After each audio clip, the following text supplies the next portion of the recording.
Now when it comes to the Kabe, the main point that we try to communicate is the following.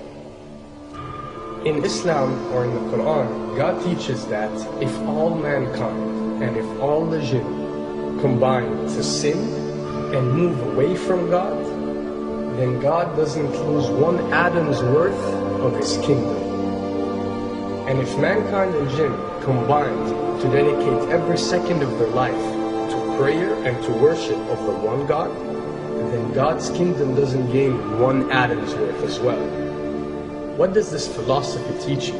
It teaches you that God is not in need of you, or your practices, or your worships, or your prayers. You are in need of these practices and these worships. You are in need of God and not the other way around. If you can understand that philosophy, then you can appreciate prayers and what they are meant to do, which is basically enlighten you. So when dealing, for example, with the Kabe, Muslims are required to go and perform Hajj one time in their life, and it's one of the 5 pillars of Islam. Growing up, most Muslims accept this, and most of them do it without questioning, and this is the essence of belief, and this is great. But at the same time, this doesn't mean that if you question or research, you're going to come back with negative or bad answers. The opposite is actually true. So when we started researching into the esoteric agendas and we started researching the elite, we found out how much certain type of practices and rituals can affect your lives. So when we went and placed this on Islam, we developed an even deeper respect for this religion and a far deeper respect for God and the Creator of us. So when you go to the Kabe and you circle around it 7 times, the essence of this worship is not that you are worshipping a stone, or that you are worshipping a house, or that you are worshipping a Kabe. The Kabe is merely the focal point, or the centerpiece, that all Muslims have to unite and focus their energy and prayers towards in a practice that is actually worshipping God.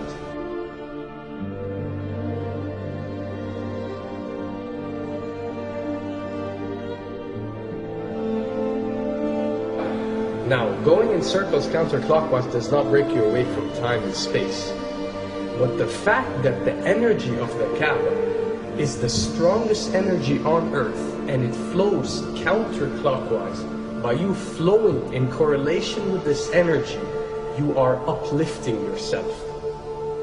You are reaching spiritual levels that you rarely do experience anywhere else on earth.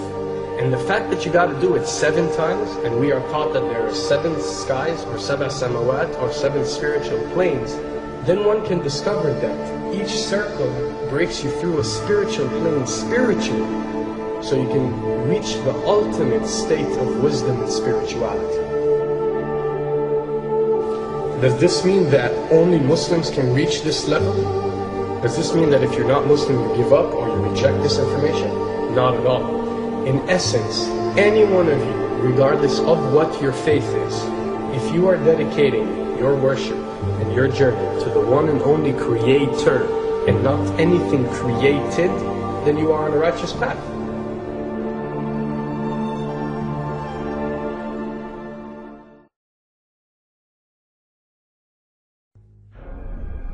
To begin with, the significance of 911.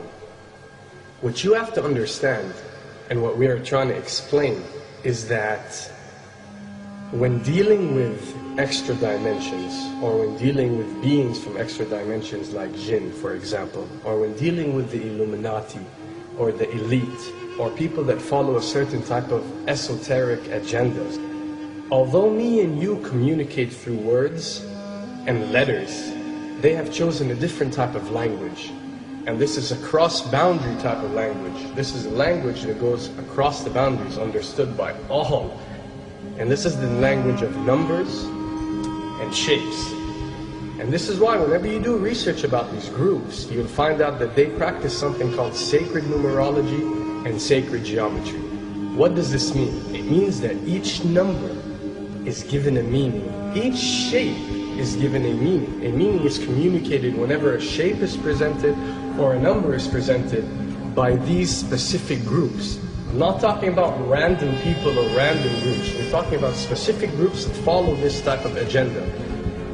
When numbers are used, it signifies a certain type of meaning. When shapes are used, the same is followed. So, in their definition, in a numerological sense, 10 is the Alpha and the Omega, or the God.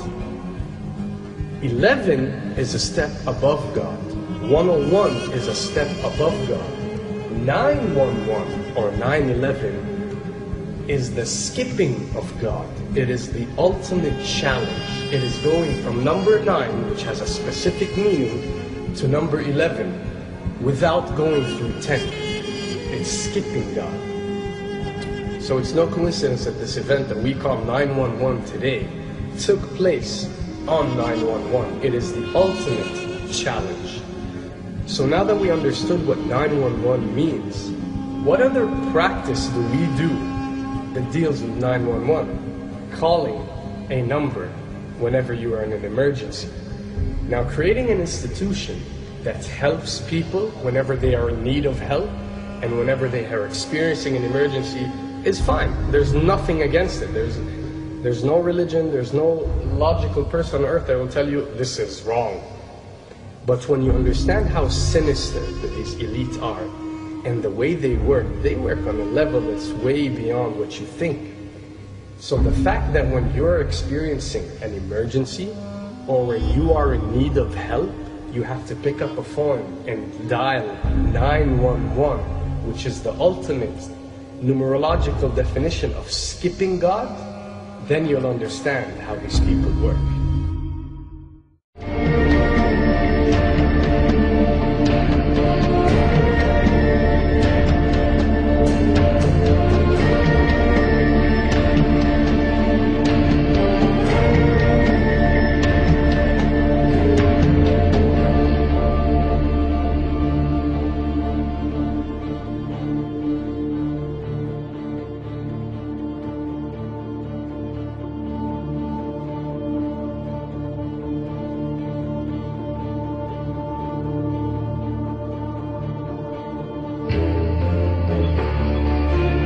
And when dealing with rituals, you would recognize that everything adds up.